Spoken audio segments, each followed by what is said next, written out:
नमस्कार दोस्तों, कैसे हैं आप सभी लोग। उम्मीद करता हूँ आप सभी लोग जहाँ पर भी होंगे बढ़िया होंगे और स्वस्थ होंगे। आज से हमारा नया क्लास होगा, क्लास 12th, ठीक ना, यानी कक्षा 12। हिंदी में बोलते हैं कक्षा 12। अब तक आपको हम क्लास 11th में समझा रहे थे complex number and quadratic equation, यानी कि समृद्ध संख्या और द्विघात समीकरण। ये हमारा बिल्कुल खत्म हो गया, पूरी तरीके से हम इसको क्लियर कर दिए हैं 5 लेक्चर मिला करके, ठीक ना। यानी कि इस चैप्टर के 5 लेक्चर हम आपको पढ़ाए हैं, समझाए हैं, ठीक ना। अब से हमारा नया क्लास होगा क्लास 12th, जो कि हमारा बोर्ड एग्जाम है, ठीक ना। क्लास 11th था हमारा, वो आपके कॉलेज में ही इसका एग्जाम होता है, आप वहीं से पेपर देते हैं, आप वहीं से पास हो जाते हैं, ठीक ना। अगले क्लास में आप चले जाएंगे।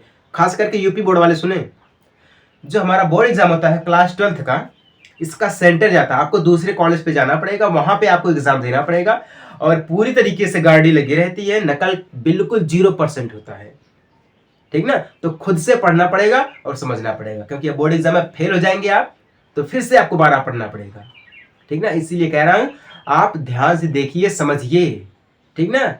जो जो मैं चैप्टर आपको समझाऊंगा वो मोस्ट इंपॉर्टेंट चैप्टर होंगे, और जो जो पॉइंट्स मैं आपको बताऊंगा कि ये आप नोट कर लीजिएगा, ये इंपॉर्टेंट है, उसको इंपॉर्टेंट समझना, क्योंकि बोर्ड एग्जाम में अक्सर क्वेश्चन वैसे ही पूछे जाते हैं, अगर वो नहीं तो उसी के जैसे पूछे जाएंगे। समझ में आ गई बात ना, कितना इंपॉर्टेंट हमारा है क्लास 12th। चलिए, उम्मीद करता हूं आप वीडियो को शुरू से लेकर आखिर तक देखेंगे, समझेंगे, ठीक ना, क्योंकि आपका बोर्ड एग्जाम है, हम तो आपको समझा देंगे बढ़िया तरीके से, बाकी आपके ऊपर निर्भर करता है आप समझेंगे कि नहीं समझेंगे, ठीक ना। देखिए, class 12th chapter number 3 matrix. Matrix का हमारा पहला लेक्चर है। इस लेक्चर में हम आपको समझाएंगे इंट्रोडक्शन, यानी कि भूमिका, जिसको हम हिंदी में बोलते हैं भूमिका, इंट्रोडक्शन।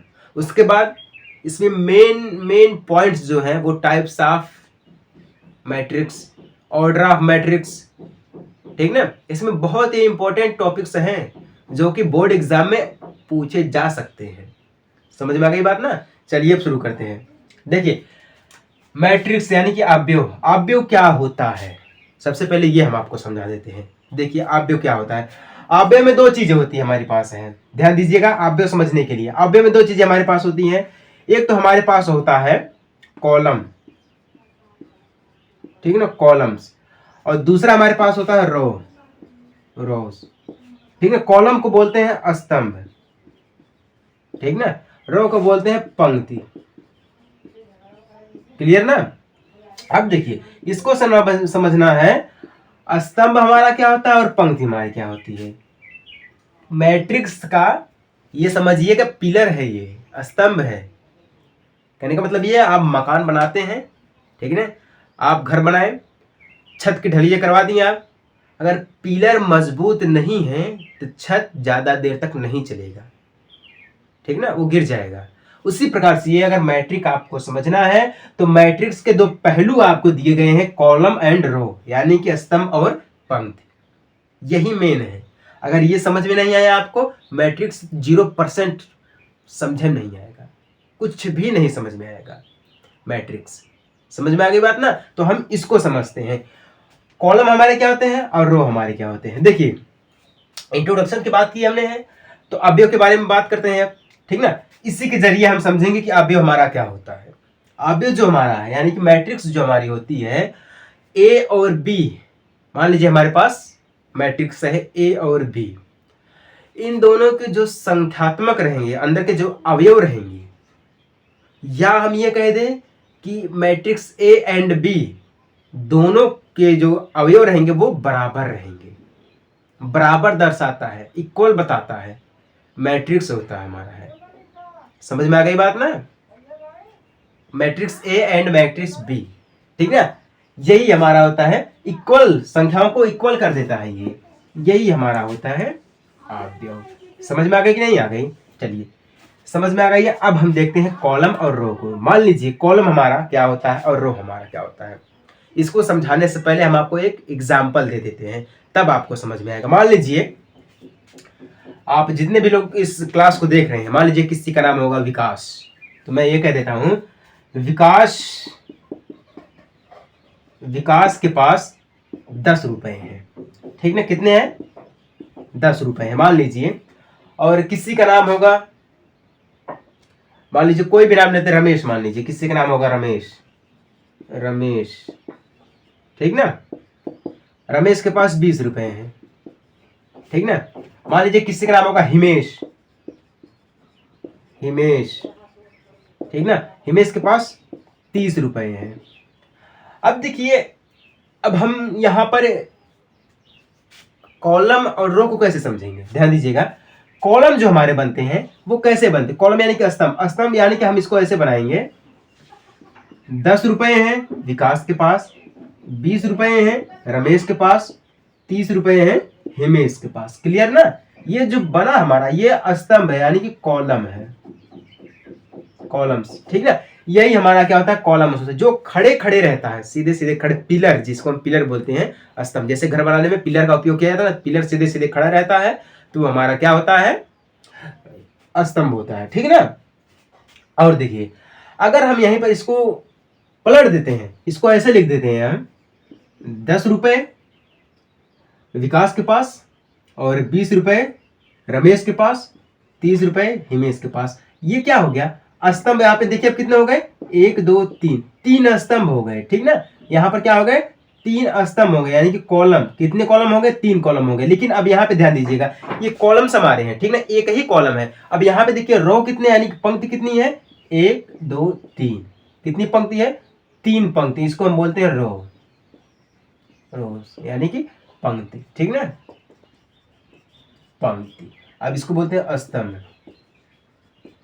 क्लियर ना? जितनी बार है 1 2 3, ठीक ना, जितनी बार दिया गया 1 2 3 बार दिया गया है, तो 3 पंक्ति हो जाएगी। और स्तंभ एक ही बार खड़ा है, तो ये हमारा हो जाएगा कॉलम्स, यानी कि स्तंभ। अब यहाँ पे देखिए 1 2 3, स्तंभ कितने हो गए हैं? 3 हो गए, ठीक ना। स्तंभ कितने हो गए हैं? 3, यानी कि कॉलम, कॉलम कितने हैं? 3 है। और देखिए रो 1 2 3, ऐसे नहीं अब हम देखेंगे, सिर्फ एक बार दिया गया, एक ही लाइन में है, तो एक बार, यानी कि रो कितने हो गए हमारे पास? 1, ठीक ना। अब तक स्तंभ यहाँ पर कितने थे? 1, और रो कितने थे? 3, ठीक ना। अब इसी को हम पलट दिए हैं, तो कॉलम कितने हो गए? 3 हो गए, और रो कितने हो गया? 1 हो गया। यही हमारा होता है पंक्ति और स्तंभ, यानी कि कॉलम्स एंड रो। समझ में आ गई बात ना? यही हमारे होते हैं। उम्मीद करता हूँ आपको समझ में आ गया होगा। इसके लिए फॉर्मूला भी होता है, जो कि हम आपको अभी आगे बात करेंगे, समझाएंगे बढ़िया तरीके से। अगर अब भी नहीं समझ में आया है, अगर अब भी नहीं समझ में आया है, तो कोई दिक्कत वाली बात नहीं है, हम आपको एक और एग्जांपल दे देते हैं रो और कॉलम के बारे में, ठीक ना। मान लीजिए हमारे पास कोई भी एग्जांपल ले लेते हैं, जैसे कि मान लीजिए एग्जांपल के तौर पर फातिमा, फातिमा, फातिमा के पास जो है 10 कलम, ठीक ना, और 5 किताब है। फातिमा के पास 10 कलम और 5 किताब दिए गए हैं, ठीक ना। रजिया, रजिया के पास मान लीजिए 5 कलम, ठीक ना, और 7 किताब है। एग्जाम्पल है मैं दे रहा हूं आपको, किसके लिए? कॉलम के लिए और जो हमारा रो के लिए, ठीक ना। और मान लीजिए सुल्तानी, सुल्तानी, ठीक ना, सुल्तानी के पास 15 कलम, ठीक ना, और 9 किताब है। क्या है? 9 किताब दिया गया है, ठीक ना। अब यहाँ पे हम देखेंगे कि हमारा रो क्या बनेगा और कॉलम क्या बनेगा, ठीक ना। इसको हम समझते हैं, ध्यान से देखिएगा। अब देखिए, कलम और किताब को एक साइड में करेंगे। ये रजिया के पास, फातिमा के पास 10 कलम और 5 किताब हो गई हमारे पास, ठीक ना। उसके बाद हम इसको कॉलम में करेंगे। रजिया के पास 5 कलम 7 किताब, ठीक ना। सुल्तानी के पास 15 कलम और 9 किताब। इसको हम एक साइड में करेंगे ब्रैकेट में। यहाँ पे देखिए 2 स्तंभ बन गए, 1 2, क्या बन गए? एक कलम का बन गया, एक किताब का बन गया, ठीक ना। तो हम यहाँ पे लिखेंगे कॉलम्स कितने हैं? कॉलम्स कितने हमारे यहाँ पर है? COLUM। कॉलम कितने हमारे पास है? 2 दिए गए, ठीक ना। अब देखिए पंक्ति 1 2 3, पंक्ति कितने, यानी कि रो कितने दिए गए हैं हमारे पास? 3, ठीक ना। यहाँ पे 3 दिए गए हैं। तो यहाँ पे हम करते हैं इसका फॉर्मूला, अभी हम आपको समझाएंगे आगे चल के बढ़िया तरीके से। धीरे धीरे समझते हैं ना, क्योंकि देखिए हमारा ये स्टार्ट हो रहा है, तो धीरे धीरे समझेंगे तब बढ़िया तरीके से समझ में आएगा। अचानक से समझेंगे तो बिल्कुल भी नहीं समझ में आएगा। क्लियर ना? अब देखिए ये क्लियर हो गया ना, 3 कॉलम, सॉरी 2 कॉलम हो गए, 1 2 और रो कितने हो गए, 1 2 3, यानी कि पंक्ति कितनी हो गई, 3 हो गई। ठीक ना? अब हम इसी को पलट देंगे, ठीक ना, इसी को पलट देंगे तो हमारा यहाँ पर क्या बन जाएगा, इस प्रकार से 10 कलम और 5 दिए गए हैं किताब। ठीक ना?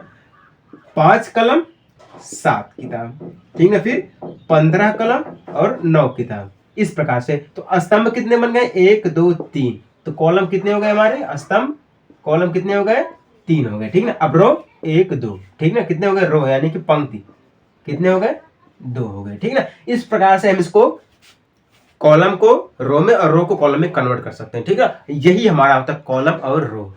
हमेशा जो पंक्ति होती है वो उसको ऐसे गिनते हैं, 1 2 3 कितने में टूटी है ये। ठीक ना? उसके बाद स्तंभ क्या होता है, जितना खड़ा रहता है, सीधे सीधे गिनते हैं। ठीक ना? स्तंभ कैसे गिनते हैं हम, सीधे सीधे, और पंक्ति कैसे गिनते हैं, ऐसे गिनते हैं। ठीक ना? पंक्ति ऐसे गिनते हैं, स्तंभ ऐसे गिनते हैं।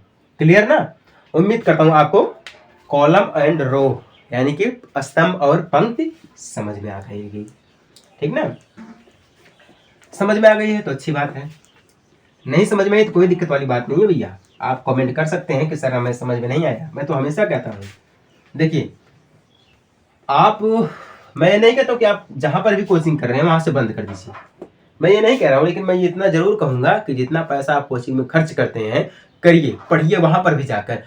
अगर मैं कहता हूँ आपको मैं फ्री में समझा रहा हूँ तो आप देख रहे हैं, आपका इसमें घाटा नहीं है, मुनाफा या फायदा ही है, तो आप देखिए, समझिए, वहां से भी पढ़िए, यहाँ से भी पढ़िए, आपको डबल मेहनत नहीं करनी पड़ेगी। ठीक ना? दोनों जगह से आप पढ़ेंगे तो बढ़िया से आप एडजस्ट कर ले जाएंगे अपने आप को। समझ में आ गई बात ना? तो यही हमारा होता है कॉलम और रो। ठीक ना? मैट्रिक्स हमारी यही है। समझ में आ गई बात ना? अब देखिए मैट्रिक्स में एक चीज मैं आपको ये समझा रहा हूँ कंपोनेंट के बारे में। कंपोनेंट जरा ध्यान से देखिएगा, कंपोनेंट हमारे क्या होते हैं। अब तक जो हम आपको समझाए थे, रमेश के पास, ठीक ना, विकास के पास, हिमेश के पास, फातिमा, रजिया, सुल्तानी के पास, जो भी हम आपको समझाए थे उसको आप एक साइड में रख दीजिए। क्या करिए, उसको आप एक साइड में रख दीजिए। हम आपको एक अलग एग्जाम्पल देते हैं, ठीक ना, जिसमें हम कंपोनेंट के बारे में बात करेंगे, यानी कि अवयव। इसके अंदर जो भी कलम, किताब, पैसे जो भी थे वो तो एक हमारे कंपोनेंट ही थे ना, अवयव ही थे ना, ठीक नहीं थे अवयव, तो वो हमारे अवयव थे। ठीक ना? अब देखिए मान लीजिए हमारे पास कोई नंबर्स दिया गया हो ए इक्वल में, ठीक ना, 2 4 6, ठीक ना, उसके बाद क्या दिया गया हो, 3 5 7, ये दिया गया हो। तो यहाँ पे देखिए एक पॉइंट हमारा आता है यम गुणे यन। क्या आता है, यम गुणे यन। अब ये यम गुणे यन क्या होता है, देखिए यम से हमारा रो होता है, गुणे यन से हमारा कॉलम होता है, कॉलम। इसको समझते हैं हम। ठीक ना? कंपोनेंट निकालते हैं, कंपोनेंट कैसे निकालेंगे हम, इसी के थ्रू, यम गुणे यन के थ्रू। ठीक ना? ये एक फॉर्मूला है। फॉर्मूला क्या, अभी हम आपको बढ़िया तरीके से समझाएंगे आगे चल के। ये एग्जांपल देख लीजिए, इसके बाद जस्ट हम आपको फॉर्मूला बता देंगे। ठीक ना? तो देखिए यम गुणे यन, तो हमारे पास जो कंपोनेंट है उसकी संख्या निकालने के लिए यम गुणे यन का प्रयोग करेंगे हम। यम यानी कि रो, यन यानी कि कॉलम। तो कॉलम कितने हैं, 1 2 3, कॉलम कितने हैं, 3 दिए गए। रो 1 2, रो कितने दिए गए, 2 दिए गए। ठीक ना? तो हम क्या करते हैं, यम गुणे यन दिया गया तो यम गुणे यन, यम क्या है, रो है, रो यानी कितना दिया गया, 2 दिया गया, गुणे यन यानी कॉलम है, कॉलम कितना दिया गया, 3 दिया गया है, तो 3 दूना 6। यानी कि इस मैट्रिक्स में, ये जो मैट्रिक्स हमारे पास दी गई, एक ही मैट्रिक्स दी गई है, इसमें कितने कंपोनेंट है, कंपोनेंट ऐसे COM कंपोनेंट, इसमें कितने कंपोनेंट है, 6 कंपोनेंट, यानी कि 6 अवयव दिए गए हैं इस मैट्रिक्स में। क्लियर ना? कंपोनेंट निकालने के लिए ऐसा पूछा जाता है। अगर आपसे एग्जाम में पूछ दे तो मान लीजिए हमारे पास दिया गया है मैट्रिक्स ए इक्वल इतना दिया गया हमारे पास, ठीक है, इतने नंबर्स दिए गए हैं। अगर इसमें पूछ ले कि कंपोनेंट कितने हैं या अवयव पूछ ले कि इसमें कितने हैं, तो आप क्या करेंगे, यम गुणे यन का प्रयोग करेंगे, तुरंत ही आपको पता चल जाएगा। ठीक ना? चलिए, उम्मीद करता हूं यहां तक आपको समझ में आ गया होगा। आप फॉर्मूले की बात कर लेते हैं। ठीक ना? फॉर्मूला भी आपको समझा देंगे। ये समझिए कि इंट्रोडक्शन नहीं, ये आपका पूरा लेक्चर ही, यानी कि पूरा क्लास ही चल रहा है। इंट्रोडक्शन के थ्रू जो आपका पूरा क्लास ही चल रहा है, ठीक ना। देखिए जो भी मैट्रिक्स हमारी होती है, मैट्रिक्स को एडजस्ट करने के लिए हमारे पास एक फॉर्मूला होता है, ए इक्वल बड़े ब्रैकेट में AIJ, ठीक ना, ब्रैकेट बंद M गुणे N, ये फॉर्मूला हमारा होता है, ठीक ना। क्या होता है, ये फॉर्मूला हमारा होता है। इसी फॉर्मूले के थ्रू पे हम जो मैट्रिक्स को हल करते हैं, सॉल्व करते हैं, ठीक ना। चलिए अब इस फॉर्मूले के बारे में मैं थोड़ा बता देता हूं। ये जो हमारा M N है, इसको आप तो जान ही गए हैं, कॉलम और रो के थ्रू हमारा होता है, ठीक ना। ए जो हमारा होता है वो एक मैट्रिक्स होता है। आई जे जो हमारा होता है उसके बारे में हम थोड़ा आपको क्लियर कर देते हैं, ठीक ना। जैसे कि एग्जाम्पल के थ्रू मान लीजिए आपके पास दिया गया हो एक कंपोनेंट, एक मैट्रिक्स दिया गया हो A11 A12, ठीक ना, फिर A21 A22, ठीक ना, फिर A जो है 31 दिया गया हो, A32 दिया गया हो, ठीक ना। ये हमारे पास एक मैट्रिक्स दी गई हो। किसके बारे में बात कर रहे हैं, IJ के बारे में बात कर रहे हैं, ठीक ना, IJ के बारे में बात कर रहे हैं। जिस प्रकार से हमारा M होता है रो के लिए, N होता है कॉलम के लिए, उसी प्रकार से I हमारा होता है पहले अवयव के लिए, यानी कि पहले के लिए, और J हमारा होता है दूसरे पॉइंट्स के लिए, ठीक ना। कैसे देखते हैं हम, यहाँ पे ध्यान दीजिएगा। अब देखिए A इक्वल क्या दिया गया, 11 दिया गया, ठीक ना। 11 में एक हमारा होता है I और दूसरा हमारा होता है J, ठीक ना, J। इसमें भी हमारा होगा I और 2 होगा हमारा J, ठीक ना। इसमें भी वही चीज है, पहला हमेशा जब भी पहला देखेंगे पहला हमारा I रहेगा, दूसरा वाला हमारा J रहेगा, ठीक ना। तो यहाँ पे देखिए जो I इक्वल दिया गया है, इसमें कितने दिए गए हैं, I इक्वल 1 2 3, इसमें भी 1 2 3 ही दिए गए, तो हम क्या लिखेंगे 1 2 3, ठीक ना। J की बात करते हैं, J में क्या दिया गया है, यहाँ पर 1 1 1 दिया गया, ठीक ना, यहाँ पर भी 2 2 2 दिया गया है, तो हम सिर्फ 1 और 2 लिखते हैं। क्या लिखते हैं, 1 और 2 लिखते हैं। अब इसको हल करने के लिए, इस फॉर्मूले का हम प्रयोग करेंगे, ठीक ना। क्या करेंगे हम यहाँ पर, इस फॉर्मूले का प्रयोग करेंगे। अब ये फॉर्मूला हमारा जो है उसको हम देखिए अब कैसे समझते हैं। ये मान लीजिए, ठीक ना, ये मान लीजिए हमारे पास दिया गया है, इतने दिए गए हैं, इसके लिए एक फॉर्मूला होता है फिर से AIJ, ठीक ना, इक्वल 1/2 होता है मॉड में I minus 3J mod equal, ठीक ना। ये इतना हमारे पास फॉर्मूला होता है, ठीक ना। इस प्रकार के क्वेश्चन को हल करने के लिए अगर आपसे पूछ ले इसको हल करना है तो आप कैसे हल करेंगे, फॉर्मूला है AIJ, ठीक ना, AIJ equal 1/mod I minus 3J, इतना है, ठीक है। इस फॉर्मूले को भी नोट कर लीजिए ऐसे क्वेश्चन को हल करने के लिए, ठीक ना। बाकी ये क्वेश्चन जो है अभी अच्छी तरीके से और एक्सप्लेन करके आपको मैं समझाऊंगा, ठीक है। अब देखिए A equal IJ equal 1/2 mod I कितना दिया गया, एक बार एक इसका गुणा इसमें करेंगे, फिर इसमें करेंगे, फिर इसमें करेंगे, फिर इसमें करेंगे, फिर जो इसमें करेंगे इसमें करेंगे, मतलब 1 का गुणा इन दोनों में करेंगे, 2 का गुणा इन दोनों में करेंगे, 3 का गुणा हम इन दोनों में करेंगे। इस प्रकार से जैसे गुणा किया जाता है ऐसे हम करेंगे, ठीक ना। I एक बार दिया गया है 1, कितना दिया गया है 1 माइनस 3 मल्टीप्लाई J एक बार दिया गया है 1, ठीक ना, मार्ड बंद हो जाएगा, तो कितना आ जाएगा 1/2 हमारा हो जाएगा, यहाँ पर 3 एकम 3 माइनस 1 3 एकम 3, कितना बच गया हमारे पास, यहाँ पर घट जाएगा तो मार्ड में 2 बच जाएगा, ठीक ना, मार्ड में 2 बच जाएगा तो 2 एकम 2 हो जाएगा हमारा, 2 एकम 2, क्लियर हो गया, 2 एकम 2 हो गया, तो ये डायरेक्ट कट जाएगा, डायरेक्ट लिखेंगे 2/2 तो 2 एकम 2 यानी कि 1, इसका आंसर आ गया 1, इसका आंसर कितना आ गया 1, यानी कि जो हमारा आएगा पहला वाला वो कितना आएगा 1 आएगा। तो अब कितनी बार दिया गया है 1 2 3, 1 2 3 बार दिया गया तो इसको 2 बार गुणा करें, 3 2 6, यानी कि 6 बार इसका हम करेंगे गुणा, ठीक है ना। अब यहीं पर भी नियम यही लगा देते हैं AIJ इक्वल 1/2 मॉड में, ठीक है ना। एक बार I क्या हमारा है 1 दिया गया, माइनस 3 कर देते हैं मल्टीप्लाई, अब 2 की बारी है तो हम यहाँ पे 2 कर देंगे मॉड में, ठीक ना। तो 1/2 हमारे पास हो जाएगा मॉड में, तो इसका गुणा करेंगे 3 दूना 6 हो जाएगा, 1 माइनस 6 हो जाएगा, ठीक ना, इक्वल में 1/2 मॉड में कितना आ जाएगा 5 आ जाएगा। तो कितना हमारे यहाँ पर इसका गुणा करेंगे तो कितना हो जाएगा हमारे पास 5/2, कितना हो जाएगा 5/2 हो जाएगा। इसका एक आंसर मिल गया हमारे पास, ठीक ना। अब देखिए, अब हम बात करते हैं दूसरे की, AIJ इक्वल 1/2, ठीक ना, मॉड में। अब देखिए 2, अब दूसरे की बात करते हैं, ये दोनों क्लियर हो गया ना। अब देखिए 2 की बात करते हैं, 2 - 3 गुणे 1, ठीक ना, मॉड 1। उसके बाद क्या आ जाएगा हमारे पास यहाँ पर, 1/2 मॉड 3 का गुणा 1 में करेंगे तो 3 ही मिलेगा, तो घट जाएगा तो 1 मिलेगा, ठीक ना। कितना मिलेगा, 1 मिलेगा, तो 1/2, ठीक ना। उसका 1 का गुणा हम इसमें करेंगे, 1 का गुणा इसमें करेंगे तो हमारा 1 कम 1 ही मिल जाएगा, ठीक ना। कितना मिल जाएगा, 1 कम 1 ही मिल जाएगा, तो खत्म, 1/2 इसका आ गया राइट आंसर। कितना, इसका घटेगा तो 1 का गुणा हम 1/2 में करेंगे तो 1/2 ही मिलेगा, ये आ गया इसका आंसर, ठीक ना। उसके बाद हम इसी प्रकार से और सभी का करेंगे, AIJ इक्वल 1/2 मॉड में, फिर 2 - 3 गुणे 2, ठीक ना। तब 3 दूना 6 हो जाएगा, 6 में से 2 को घटाएंगे हम तो कितना बच जाएगा हमारे पास, 6 में से 2 को घटाएंगे 4 बच जाएगा, 4 को गुणा हम इसमें करेंगे तो 4/2, कितना, 4/2 आ जाएगा। इस प्रकार से 2 कम 2, 2 दूना 4, यानी कि 2/2 आ गया, कितना, 2/2 आ जाएगा, क्लियर ना। अब देखिए फिर इसी प्रकार से AIJ करेंगे 1/2 मॉड में, फिर अब 3 का करेंगे, 3 - 3 गुणे 1, ठीक ना। 3 1 कम 3, 3 में से 0 घटाएंगे हम, 0 हो जाएगा, और 0 का गुणा 1/2 में करेंगे सब 0 हो जाएगा, ठीक ना।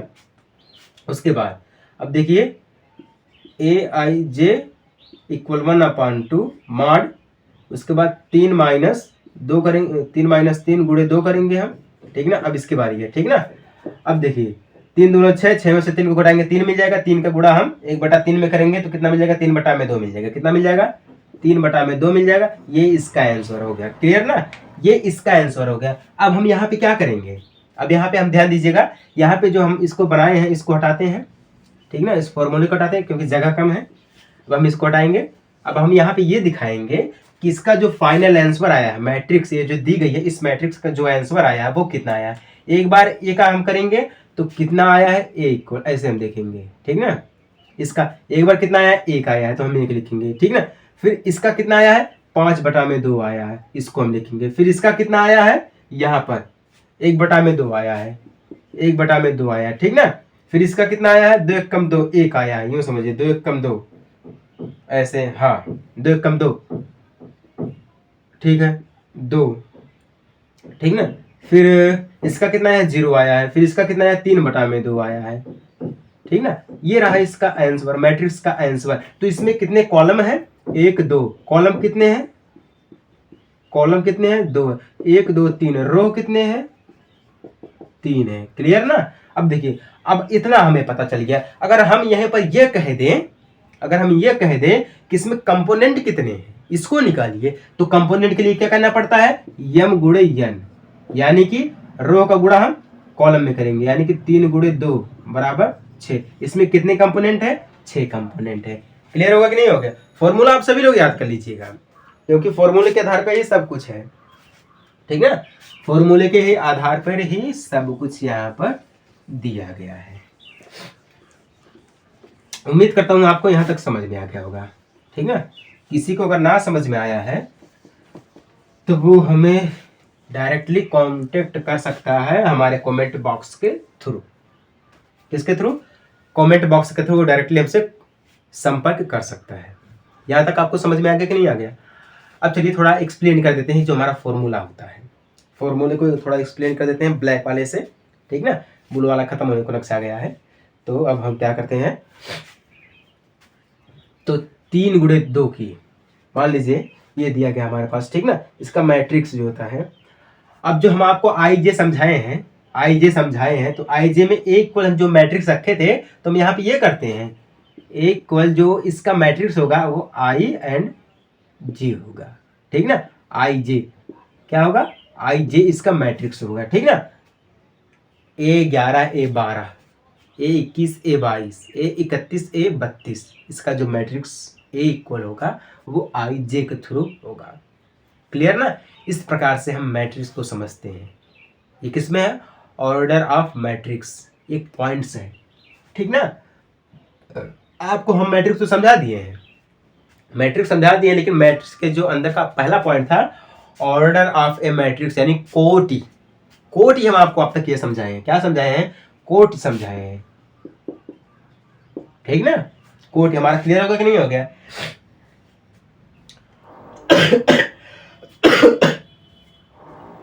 अब चलिए कुछ और भी आप समझ लेते हैं। मैट्रिक्स आपको समझ में आ गई, कॉलम आपको समझ में आ गई, है कि नहीं है? अगर मान लीजिए हमारे पास कोई कंपोनेंट दिया गया है, मान लीजिए कोई हमारे पास कंपोनेंट दिया गया है, ठीक ना, मतलब अवयव दिए गए कि इतने अवयव हमारे पास है, उसमें हमें निकालना हो कि ये कितने की अवयव है, ठीक ना। जैसे कि हम गुणे n हमारा होता है, ये कितने कंपोनेंट की हमारी अवयव बनेगी, ठीक ना, कौन सी अवयव है हमारी ये। मान लीजिए हमारे पास एक कंपोनेंट दिया गया है 8, ठीक ना, इसको तोड़ करके हमें अवयव में कन्वर्ट करना है। जैसे कि अब तक हमने क्या किया है, किसी मैट्रिक्स को तोड़ करके हमने कंपोनेंट में कन्वर्ट किया है, ठीक ना। अब हमारे पास कंपोनेंट दिया गया है 8 है, किसी मैट्रिक्स में 8 कंपोनेंट है, तो वो मैट्रिक्स क्या है, मतलब कौन सी मैट्रिक्स है जिसमें कंपोनेंट 8 है, कितनी संख्या उसमें रहेगी, क्लियर ना। तो सबसे पहले हम क्या करेंगे, ठीक ना, सबसे पहले हम ये करेंगे 8 को देखेंगे कि 8 डायरेक्ट कौन सी संख्या से कट रहा है, क्योंकि देखिए इसी प्रकार से मैट्रिक्स बनती है हमारी, है ना। कोई भी कंपोनेंट है वो खुद से भी कटेगा और किसी और संख्या से भी कटेगा अगर वो भाज्य है तो, ठीक ना। यहाँ पे देखिए भाज्य क्या है, 8 है, ठीक ना। 8 गुणे 8, 1 गुणे 8 करेंगे तब भी 8 आ जाएगा, और 8 गुणे 1 करेंगे तब भी 8 आ जाएगा, 4 गुणे 2 करेंगे तब भी 8 आ जाएगा, और 2 गुणे 4 करेंगे तब भी 8 आ जाएगा। यानी कि 1 2 3 4, 2 2 4 2 6 2 8, 8 कंपोनेंट मिल गए कि नहीं मिल गए। तो मान लीजिए हमारे पास मैट्रिक्स है ए इक्वल कंपोनेंट 1 8 8 1, इस प्रकार से करेंगे हम 4 2 2 4, ठीक ना। तो स्तंभ कितने हो गए, 1 2, यानी कि कॉलम कितने हो गए, 2 हो गए, रो 1 2 3 4, रो कितने हो गए, 4 हो गए, यानी कि रो 4 हो गए। अब देखिए इसको सिद्ध करने के लिए यम गुणे n, 4 गुणे 2 कितना हो गया, 8 हो गया, क्लियर ना। उम्मीद करता हूं आपको ये समझ में आ गया होगा। इस प्रकार से हम अवयव को कंपोनेंट, अवयव को जो हम मैट्रिक्स एंड मैट्रिक्स को अवयव में कन्वर्ट कर देते हैं। उम्मीद करता हूं आपको यहां तक जरूर समझ में आ गया होगा। देखिए सारी चीजें बेसिक हैं, ठीक है, बिल्कुल शुद्ध एनसीईआरटी है, इसमें कोई दिक्कत वाली बात नहीं है। अब एक कमेंट आया था, कमेंट में बोल रहा था कि सर आप जो है वर्मा शर्मा का बुक पढ़ाइए, आरडी सर का बुक पढ़ाइए, मतलब अलग बुक बता रहा था पढ़ाने के लिए। देखिए मैं पढ़ाने को तो कोई भी बुक आपको समझा देता हूँ, कोई भी बुक आपको पढ़ा दूंगा, लेकिन जो अदर बुक्स बनी है वो भी तो एनसीईआरटी के आधार पर ही बनी है। देखिए भैया हम आपसे एक चीज कह रहे हैं, आप गवर्नमेंट एग्जाम की कोई भी वैकेंसी आई है, किसी भी एग्जाम की आप तैयारी कर रहे हैं, वहां पर आपको एनसीईआरटी पढ़ने को मिलेगा। एनसीईआरटी मेन है, मैं कहता हूं हमेशा कि आप एनसीईआरटी पढ़िए, ठीक ना। जब तक आप एनसीईआरटी नहीं पढ़ेंगे तब तक आपको कुछ होने वाला नहीं है, ठीक ना। होगा ऐसी बात नहीं है, होगा ऐसी बात नहीं है, लेकिन वही होगा कि नाम भर होगा। आप आईएएस-पीसीएस की तैयारी कर रहे हैं, एनसीईआरटी पढ़िए। आप एसएससी की तैयारी कर रहे हैं, एनसीईआरटी पढ़िए, कंपटीशन करिए एनसीईआरटी की, ठीक है ना। आप 1 से लेकर 12 तक पढ़ रहे हैं, एनसीईआरटी पढ़िए। अदरवाइज कोई भी देखिए, आप आईआईटी जेईई मेंस एडवांस की तैयारी कर रहे हैं, एनसीईआरटी पढ़िए, ठीक ना। मैं तो आपको हमेशा एडवाइस दूंगा एनसीईआरटी पढ़िए, क्योंकि एनसीईआरटी सबके बस की बात नहीं होती है। इसीलिए लोग कहते हैं कि आप अग्रवाल की पढ़िए, ठीक ना, और जो हमारी है आरडी शर्मा की पढ़िए, शर्मा वर्मा की पढ़िए, ठीक ना, अग्रहरी की पढ़िए। मतलब अदरवाइज आपको एडवाइस देंगे दूसरी किताब पढ़ने के लिए, एनसीईआरटी नहीं देंगे, क्योंकि एनसीईआरटी सबको समझ में नहीं आती है, सबके समझने की बात नहीं है इसमें, ठीक ना। इसी लोग अदर एडवाइस देते रहते हैं। देखिए भैया हम तो आपको एनसीईआरटी ही पढ़ाएंगे, अदरवाइज आपको जो करना है वो करिए। आपको अगर पढ़ना है तो ठीक है, नहीं पढ़ना तो कोई बात नहीं है, लेकिन मैं अपनी तरफ से पूरी कोशिश करूंगा कि आप एनसीईआरटी ही पढ़िए, ठीक है ना। उम्मीद करता हूँ आपको यहाँ तक मैट्रिक्स जो है वो समझ में आ गई है। समझ में आ गया तो अच्छी बात है। आपको अब लेक्चर नंबर 2 में समझाएंगे टाइप्स ऑफ मैट्रिक्स। मैट्रिक्स कितने प्रकार की होती है, उसके क्या क्या कारण है, ठीक है ना, उसको कैसे पहचानेंगे कि ये हमारे इस टाइप की मैट्रिक्स है। उसके बाद हमारा चलेगा एक्सरसाइज, ठीक है ना। चलिए मिलते हैं हम आपसे अगले वीडियो में, अगले लेक्चर में छोटे से ब्रेक के बाद। तब तक के लिए जय हिंद, वंदे मातरम।